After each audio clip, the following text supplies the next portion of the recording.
Hola amigos de Contexto, tal como les prometimos, Julio Ortega Tous y yo volvimos sobre el tema, sobre el Estado de Derecho, por la importancia que reviste en nuestro país, que se cumplan las leyes, que se atienda a los derechos fundamentales de nosotros los dominicanos.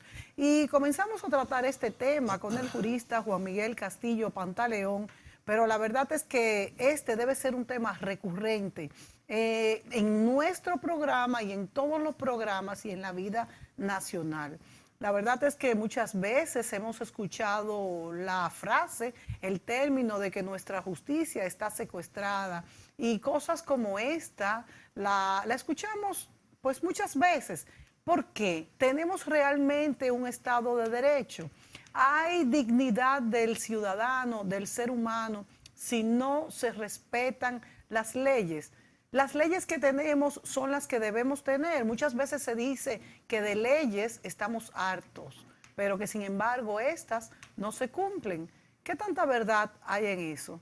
Bueno, Julio, tenemos a Juan Miguel, que ha sido juez, que es un experto, como decimos siempre, él es no solamente un abogado, sino un filósofo del derecho. Sí. Hola, Juan Miguel. Hola, yo Hola, ¿qué encantadísimo de tal? estar con ustedes Yo aquí. antes de comenzar quisiera aprovechar que el día que estamos grabando este programa es el cumpleaños de quizá una de las glorias mayores de nuestra lengua, Gabriel García Márquez.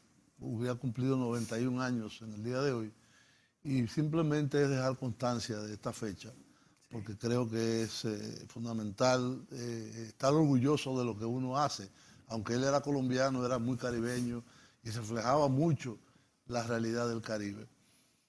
En cuanto al tema que nos ocupa, eh, Juan Miguel. Juan Miguel, hay sociedades que veneran la ley, es decir, que consideran que la ley es el antes y el después de cualquier actividad humana, que la violación de la ley no puede ser y que es inconcebible en esa sociedad la violación de la ley. No me refiero a ninguna en particular, porque nosotros a veces queremos hacer extrapolaciones, sino en general.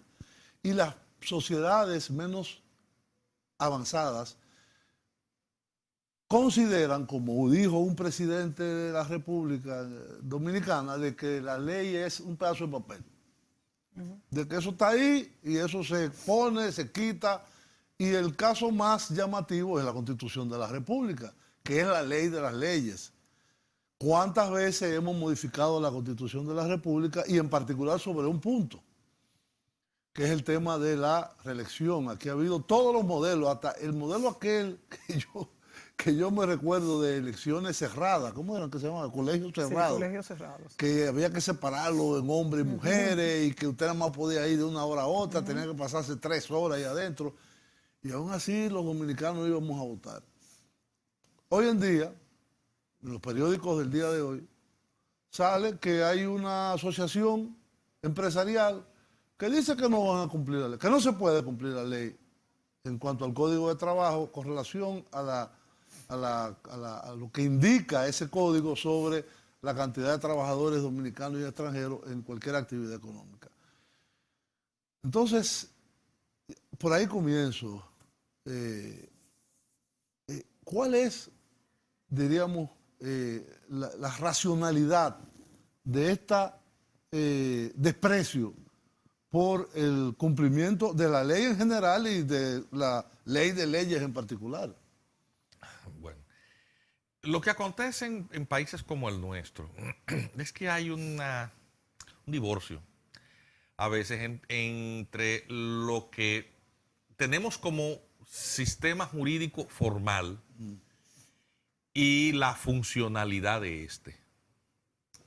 Un país con muchas leyes, Que pero no se aplica. pero no siempre ellas son aplicadas de manera plena.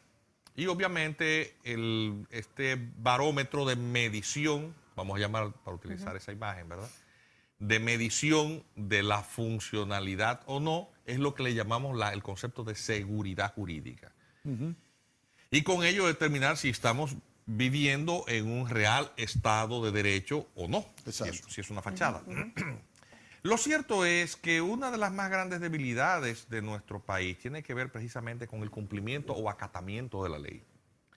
Porque los mecanismos correctivos que hay para ajustar cualquier elemento que altere esta seguridad jurídica está en manos del Poder Judicial. Es decir, el sistema republicano funciona en este diseño de Montesquieu, que es el que nosotros hemos adoptado, de poder ejecutivo, legislativo y judicial, pues en manos del judicial la función de ajustar los demás poderes, controlar los demás poderes, para que se ajusten a la ley y la ciudadanía al mismo tiempo también se ajuste a ella. Y el propio sistema judicial también ajustarse a la ley. Entonces, obviamente, cuando tú tienes en un sistema como el nuestro, que la determinación, los mecanismos de determinación o designación de las estructuras que gobiernan estos tres estamentos del Estado, tremendamente politizada, un sistema político como el que tenemos, pues obviamente termina el sistema jurídico acomodándose a esos mismos intereses políticos. Eso es lo que ha pasado. Entonces tú tienes cada situación histórica, un contexto judicial que se adapta o se pone al servicio a las estructuras de poder que gobiernan en ese determinado momento. Coyunturalmente. Claro, entonces tenemos la justicia trujillista, funcionaba para ciertas cosas, pero todo aquello que tuviera que ver con los intereses de la dictadura, pues obviamente ahí el sistema no funcionaba, funcionaba para otras cosas. Tú tienes la justicia balaguerista y tú tenías también un ejercicio de la función judicial que en determinados escenarios se inclinaba hacia, obviamente, o se doblegaba en la dirección en que la fuerza política dominante determinaba. Y actualmente tú tienes exactamente lo mismo. La pregunta es, ¿hay algún sistema que sea perfecto? Yo no alcanzo a ver ninguno. Es decir, tú no tienes para ninguno. la República Dominicana. Eso te va a o en decir general. para la... Sí, yo no alcanzo a ver ninguno porque lo cierto es que en todo escenario posible interactúan las fuerzas En la República sociales. Dominicana. en todas partes del mundo. O sea, tú Sí. tienes, vamos a sacarnos de República En Dominicana. general, es verdad. Tú tienes la elección de un presidente norteamericano decidida por un juez en la Florida, ¿te recuerdas? Hace un par Sí, de pero elecciones. ahí se ve el peso de la ley. Se ve el peso de la ley, pero al final de cuentas la decisión de un juez determinó que al gordo No, fuera Pero es un presidente. sistema. De la Suprema fue al Pero final. sí, pero lo que te quiero decir es que hay un peso político. En Francia pasa exactamente, no hay sistema Que resista. jurídico perfecto político. o indemne a la influencia política, porque eso es propio Hay de la algunos naturaleza de las cosas. menos alejados del poder temporal y hay otros mucho más dependientes del poder temporal. Y si a eso Por ejemplo, agregamos- el caso del sistema judicial británico o canadiense, el cual yo conozco por haber vivido allá. Es un sistema judicial absolutamente independiente del poder coyuntural, es decir, del gobierno, del Estado. En otros casos es mucho menos evidente. Por ejemplo, te voy a poner un país desarrollado en donde es menos evidente, España. Sí, mucho En España menos. se trató de abrir la investigación de los crímenes del franquismo y sacaron al juez Garzón porque había prevaricado. Por tratar de abrirlo, porque 8 familias le solicitaron abrir eso. En Argentina ahora los jueces están haciendo eso y están casi vengándose de lo que hicieron los jueces españoles, el mismo Garzón, contra la dictadura latinoamericana. Lo que quiero decir es, el problema del acatamiento de la ley, mientras ésta sea de una forma y no de otra, es un problema esencial en nuestro país. Y la ideología dominante aquí es, no, pero eso lo cambiamos. Y además tiene Eso lo mucho que adaptamos. ver, tiene mucho que ver con esto que dices, Julio, y con lo que decía Juan Miguel de la idiosincrasia de cada pueblo. Tú te referías, por ejemplo, a Gran Bretaña versus y Canadá versus España, son países latinos. Aquí una frase muy utilizada, por ejemplo, incluso con los dos animales, ese tigre es un león. ¿A qué se refiere? A que ese tigre salta las leyes. Justamente a eso es que nos referimos. Eso es surrealismo El surrealismo de No, Gabriel García surrealismo, Márquez, el mismo que a hablábamos mí me ahorita. hizo entenderlo un amigo italiano que me decía, ¿y cómo si es un tigre al mismo tiempo Es un león. Bueno, eso tiene Es que ver algo- un poco con el realismo mágico que tú hablabas ahorita Sí. de Gabriel García Márquez, que somos todos latinos, y tiene que ver con lo que tú decías de España. Entonces yo pregunto, en todos los estamentos sociales se saltan las leyes en la República Dominicana. En el individual como en el individuo que tiene la doble moral de que lleguen las leyes para que la cumpla otro, para que a mí me toque algo, pero al otro le toque, al juez que se deja sobornar, y aunque he estado en programas de televisión donde hay abogados que me han dicho que si hay 1 o 2 jueces que se dejan sobornar es mucho, yo no sé cuál será tu opinión al respecto en eso, Juan Miguel. Y también el mismo Lo hay hasta ministerio... que extorsionan, ¿no? Bueno, Que demandan el soborno. y el mismo Ministerio Público también muchas veces no hace el trabajo suficiente para que una causa u otra pueda ser decidida y juzgada. Por otro lado, se pasa de un código a otro y se sigue igual, o algunos dicen que hasta peor. Entonces, ¿dónde es que está el meollo del asunto? Yo creo que nos están haciendo señas de irnos a la pausa. Volvemos entonces.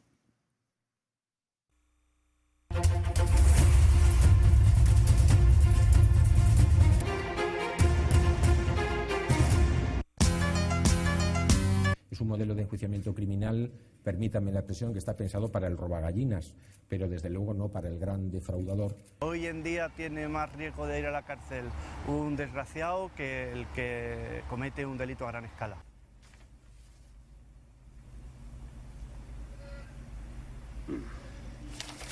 Esto no constituye una prueba. La bomba estalla en 2009 y lo hace en manos de este hombre, el juez Garzón. 1 año y 3 meses después se convierte en la primera víctima judicial de la trama. La única manera de tratar a esos hombres es perseguirlos sin tregua. Hay que impedir que ese hombre siga actuando y usted debe... seré el único juez de mis propios actos, señor Ness. Había forados y correspondía al Tribunal Superior de Justicia de Madrid.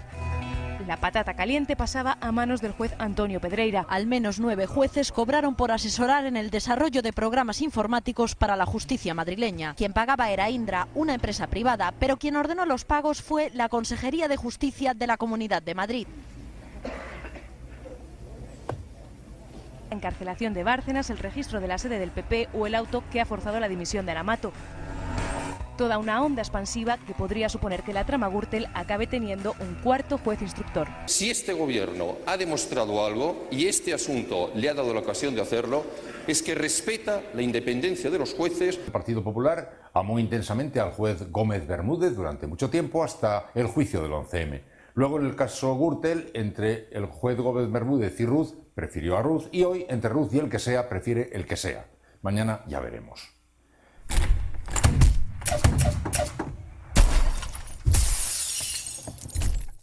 Eso...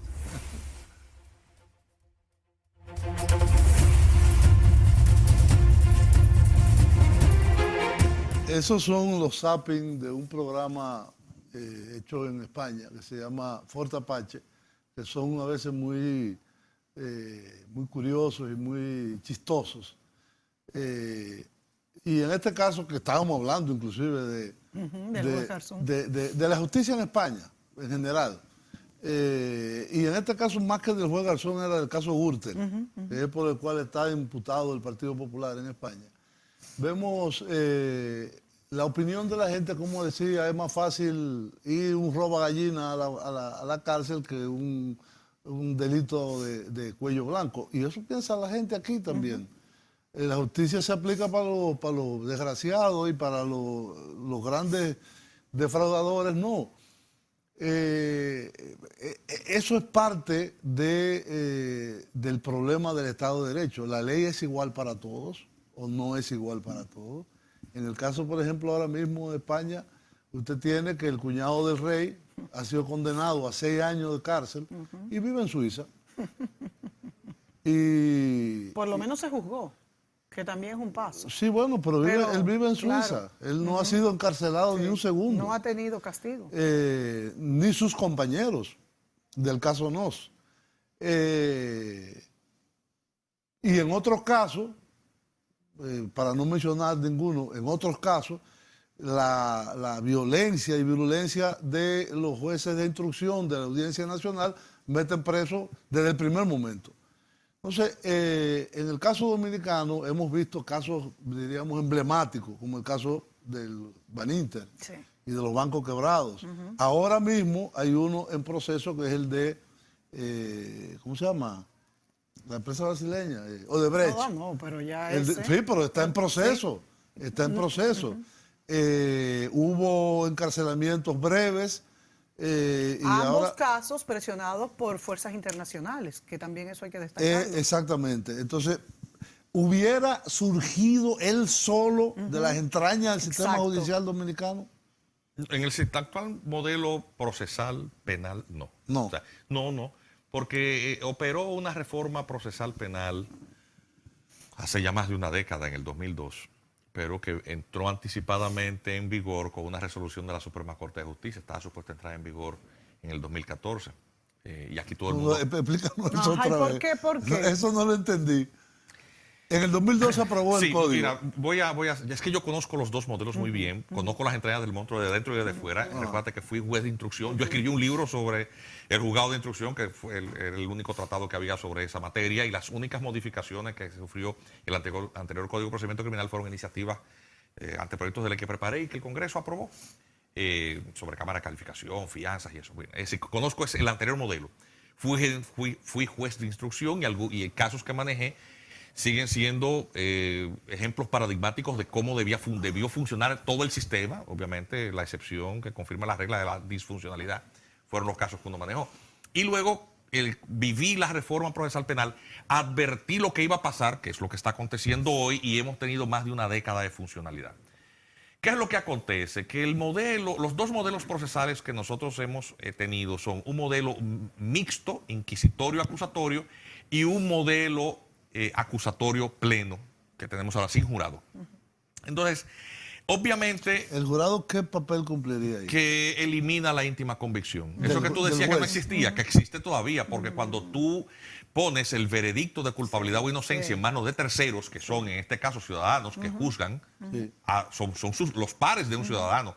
Un ciudadano igual que el que está siendo juzgado, que decide si las pruebas son suficientes para un veredicto de culpabilidad o de inocencia. Tú desprendes del que dirige el papel de director del juicio, total, que es el juez, esa decisión. El juez simplemente es un administrador del proceso y que dicta la sentencia. Pero la culpabilidad o no depende del juez. En este sistema nosotros obviamente... ¿Es un modelo anglosajón? No, el sistema de jurados estaba previsto en el Código de Procedimiento Criminal anterior. Lo que pasa es que nunca, y tuvo una vigencia muy breve en el siglo XIX, muy breve. Si en este país llegó a realizar brevísimamente, por menos de 10 años. Lo que pasa es que no funcionó, en primer lugar por el atraso de la sociedad de entonces, pero en segundo lugar porque si da trabajo conseguir un juez serio, difícil es conseguir 3 jueces serios, más difícil además los 3 jueces serios, tú necesitas media docena de ciudadanos serios. No funcionaría en nuestro país. Hay un problema de desarrollo y de falta de tradición. Que tienen que estar aislados. Así es, hay una dificultad. Entonces nosotros tuvimos el sistema inquisitorio, acusatorio, es decir, mixto, rigiendo, que es el modelo napoleónico, que tenía la ventaja de que colocaba en manos de un funcionario judicial el control de la acusación y la investigación. De manera que este funcionario, que era el juez de instrucción, podía realizar los actos de investigación o pesquisa independientes o complementarias a aquellas que planteaba el acusador público, que es el Ministerio Público, que por su naturaleza, es decir, al ser designado por el poder, tenía vinculaciones o dependencias de tipo político. Entonces, obviamente, ante esa debilidad propia de su naturaleza, el modelo del juez de instrucción pues permitía un equilibrio y control. Es decir, tú tenías, por ejemplo, para poner un caso paradigmático, no porque lo haya manejado yo, sino porque es muy conocido y la gente entiende lo que estoy diciendo. Tú tuviste a matar a un periodista y el Ministerio Público acusó a 3 ciudadanos inocentes de eso. Y eso tuvo como claro, por un crimen de Estado. Y eso tuvo 20 y pico de años.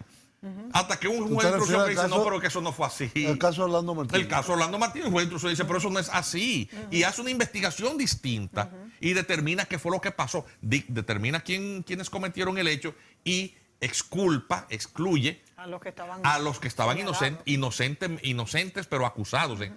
incursos en un proceso. Esa gente duró 20 años subyúdice. Dios mío. Entonces, obviamente esas ventajas quedaron absolutamente descartadas con una reforma procesal que eliminó el papel del juez de instrucción como investigador.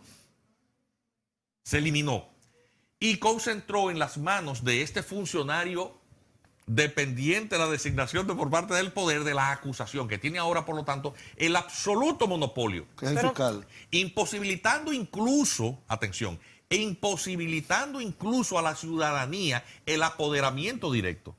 ¿Tú te recuerdas cómo fue que un presidente llegó a caer preso aquí?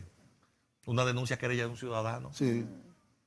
La inercia del sistema judicial la rompía un Ya ciudadano. no hay querella Eso no ciudadana. se puede. Tampoco existe la contumacia en el defecto. si no Existe hay pruebas. una cuestión que hace que quien se va del proceso hace que el expediente caiga en un limbo, lo cual, obviamente no vas a tener sentencias en contumacia, lo cual tú dices, bueno, vas a juzgar una silla vacía, sí, pero tú puedes tener consecuencias civiles de una sentencia en contumacia. Claro, es decir, claro. tú puedes, incluso para las víctimas, establecer un mecanismo de persecución de una indemnización independiente de que la persona esté o no esté. Actualmente eso no se puede.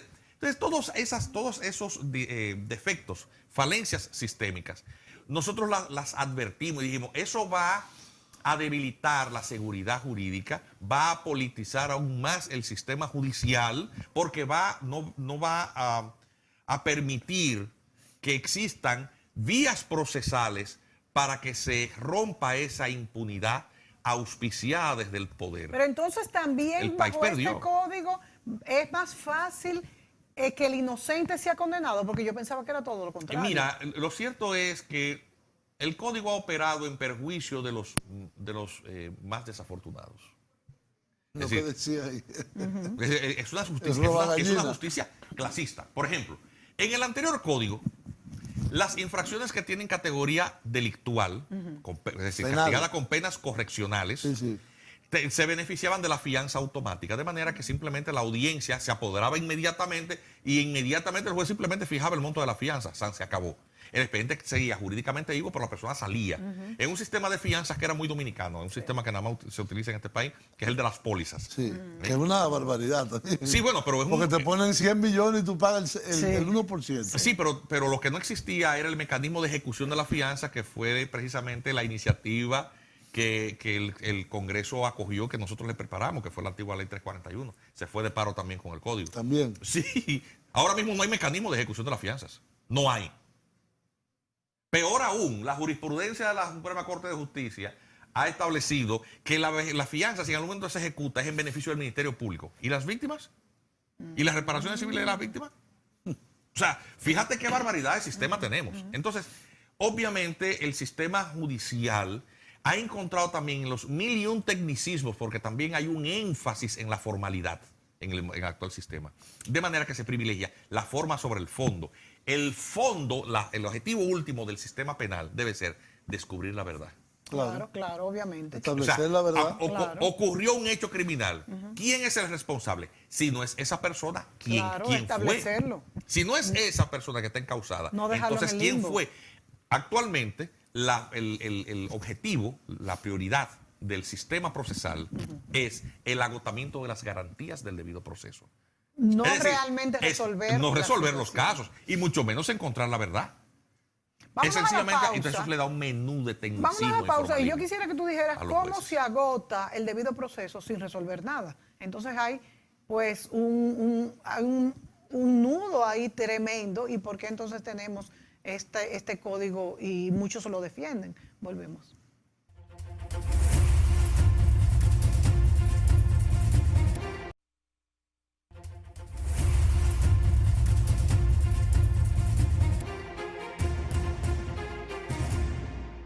Muy bien, Juan Miguel. La verdad es que ahora estoy yo más confundido sobre el tema del Estado de Derecho. Primero, cuando hablamos de Estado de Derecho es que hay una norma y que esa norma debe de respetarse. Ahora tú nos dices, no solamente que no la respeta, sino que la norma es mala. Ajá, Así es. exactamente. Entonces estamos peor. Sí, pero eso ha sido auspiciado desde el poder. Es decir, la reforma procesal penal es que nosotros habíamos señalado en algún momento, hace más de 10 años, A mí se me peló la garganta advirtiendo lo que nos iba a pasar.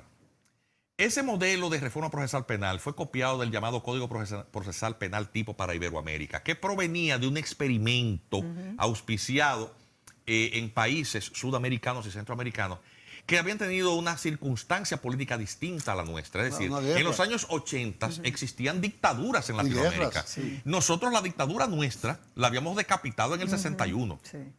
Es decir, que estos modelos procesales en medio de la Guerra Fría intentaban desde la esfera judicial democratizar las instituciones, bueno, hasta el 78, estableciendo... Sí, pero pero a ver, pero había, no, tú no puedes comparar el gobierno de los 12 años con el de Trujillo, son dos modelos distintos. Era un gobierno democrático autoritario, pero no una dictadura per se. De hecho, salió por la vía democrática del poder. El asunto es, sí, pero salió. Sí. Con Trujillo lo sacaron del poder en el baúl de un carro. Claro. Intoxicado por Pero plomo. Pinochet salió por vía democrática, por un referéndum. Sí, pero él promovió la transición. Sí. Obviamente, termina preso no porque un juez chileno lo trancara. Es decir, bueno, terminó en una pero ya muy agotado, muy desgastado políticamente. En Londres.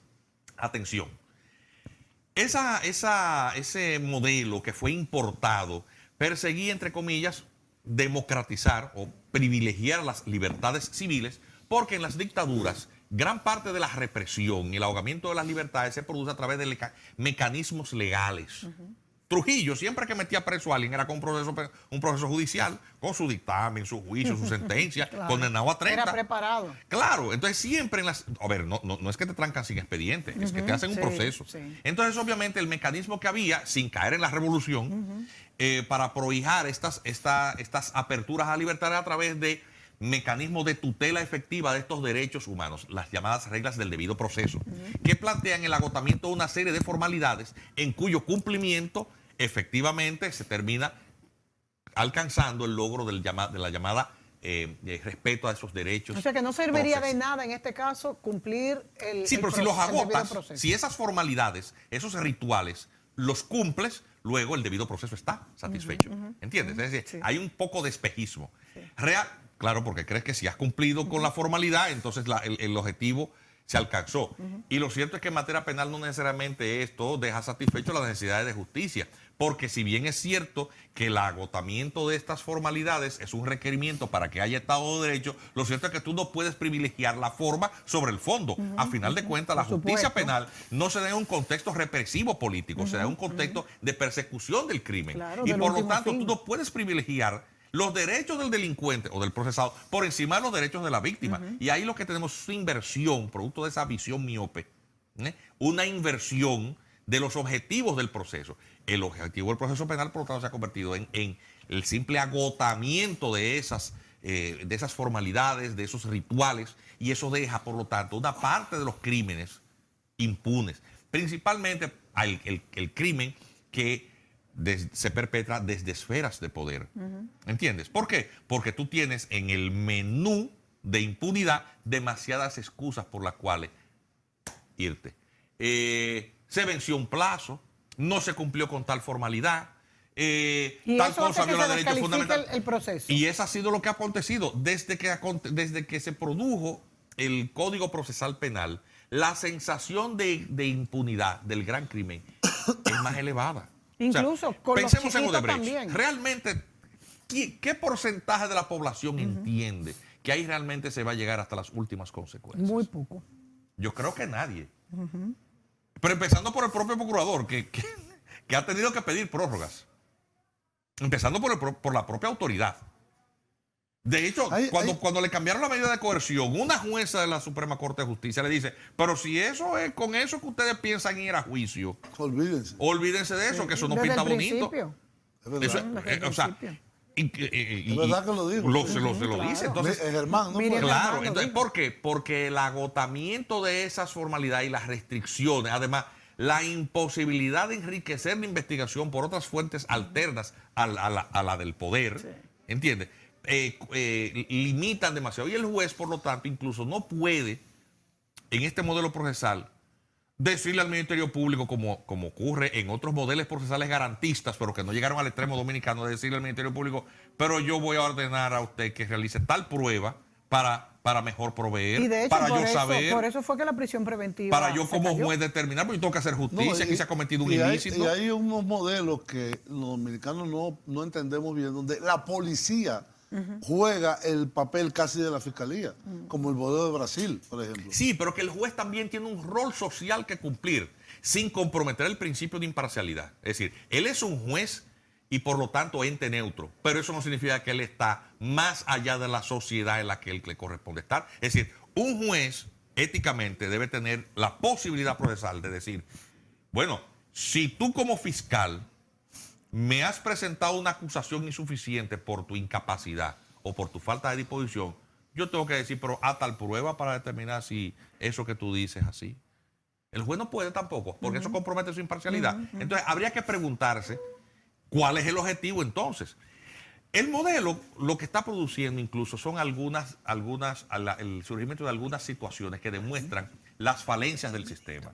El fenómeno del sicariato, el fenómeno del ajuste de cuentas y Que gran es un parte de fenómeno esa relativamente violencia nuevo en nuestro tienen país. que ver con la falta de respuesta del sistema. Gente que para cobrar te contrata un sicario. ¿Por qué? Porque si tú dejas la justicia no vas a recuperar tu plata. No pasa nada. Claro. A ver, se empezó a ver con cuentas de narcotráfico, pero ya se está viendo con otras cosas. ¿Entiendes? Tú tienes el ajuste de cuentas, pero también tienes el linchamiento. El linchamiento es una forma de expresar que la gente que la gente no cree en un régimen de consecuencias. Que si al atracador lo atrapan y lo someten, al poco tiempo está libre. Pero nada más hay que ver cuántas fichas tienen los atracadores. Indudablemente. Y cómo están en la calle. Claro. Entonces, todo eso son expresiones de las disfuncionalidades de un sistema jurídico ¿Qué hay que hacer? que no funciona. Pues obviamente hay que volver hacia atrás para dar un balance y ver qué tanto del anterior sistema era rescatable y qué tanto del actual sistema no funciona.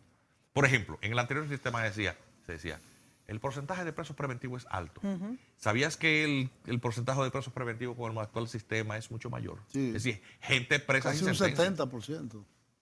Pero ha sobrepasado considerablemente. Pero ¿quiénes harían esto? ¿Está dispuesto el gobierno? ¿Están dispuestos los estamentos? No, esto no va a pasar porque el modelo privilegia la impunidad del crimen de alta jerarquía.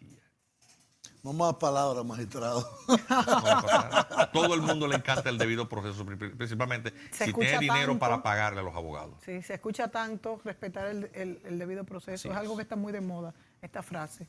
Bueno, nos vamos a un videíto y luego venimos para terminar. Volvemos.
Creemos que España se debe construir con la colaboración de la derecha y la izquierda, aunque defendemos un modelo de sociedad diferente.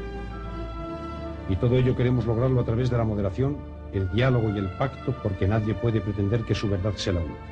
No voy, por supuesto, a exaltar ahora el esfuerzo que nos permitió llegar a esta meta, pero sí quiero decirles que entre todos hemos construido los cimientos de una estructura sólida para la convivencia en libertad, justicia y paz.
To those who can hear me, I say, do not despair.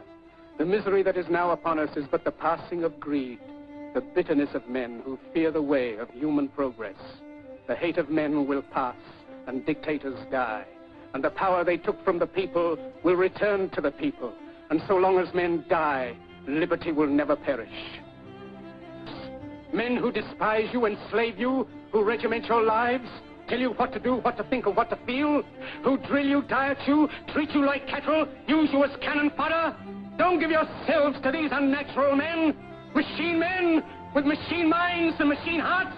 You are not machines, you are not cattle, you are men. You have the love of humanity in your hearts. You don't hate, only the unloved hate, the unloved and the unnatural. Soldiers, don't fight for slavery, fight for liberty. In the 17th chapter of St. Luke it is written, the kingdom of God is within man, not one man nor a group of men, but in all men, in you. You, the people, have the power to create machines, the power to create happiness. You, the people, have the power to make this life free and beautiful, to make this life a wonderful adventure. Then in the name of democracy, let us use that power. Let us all unite. Let us fight for a new world, a decent world, that will give men a chance to work, that will give youth a future and old age a security. By the promise of these things, brutes have risen to power, but they lie. They do not fulfill that promise. They never will. Dictators free themselves, but they enslave the people. Now let us fight to fulfill that promise. Let us fight to free the world, to do away with national barriers, to do away with greed, with hate and intolerance. Let us fight for a world of reason, a world where science and progress will lead to all men's happiness. Soldiers, in the name of democracy, let us all unite!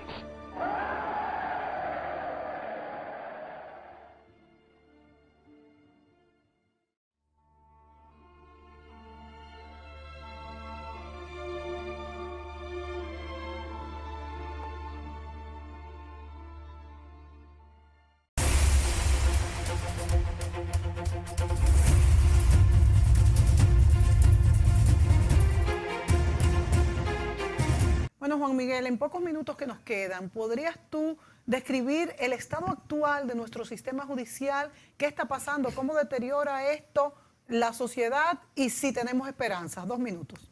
No, en la medida en que los cambios políticos no produzcan estas transformaciones institucionales, vamos a tener más de lo mismo. Es decir, nosotros tenemos un sistema que responde a una coyuntura política. Mientras la dinámica continúe más o menos similar, no vamos a ver grandes cambios. Fijémonos, por ejemplo, cómo el sistema de selección de los jueces sencillamente se ha adaptado a unas nuevas realidades de concentración de poder. Antes los jueces los elegían los senadores, luego la Suprema, más concentrado, ahora un consejo. Es decir, cada vez menos ¿No es más democrático ahora? No, está más concentrado, por todo el contrario. La gente, recuerda que el juez por naturaleza es el funcionario menos legítimo. ¿Por qué? Porque la gente no vota por él. Claro. Y el poder público debe provenir de la delegación del pueblo. Bueno, Juan Miguel, yo creo que tendremos que seguir haciendo programas sobre este tema porque son muchas cosas que no conocemos. Yo creo tú saliste deprimido. Yo creo que el tema que menos conocemos los ciudadanos es justamente el sistema judicial y me lo encuentro personalmente bastante complicado, a pesar de la depresión de Julio después de oír a Juan Miguel Castillo. Volveremos con el tema. Gracias, Juan Miguel. Hasta luego.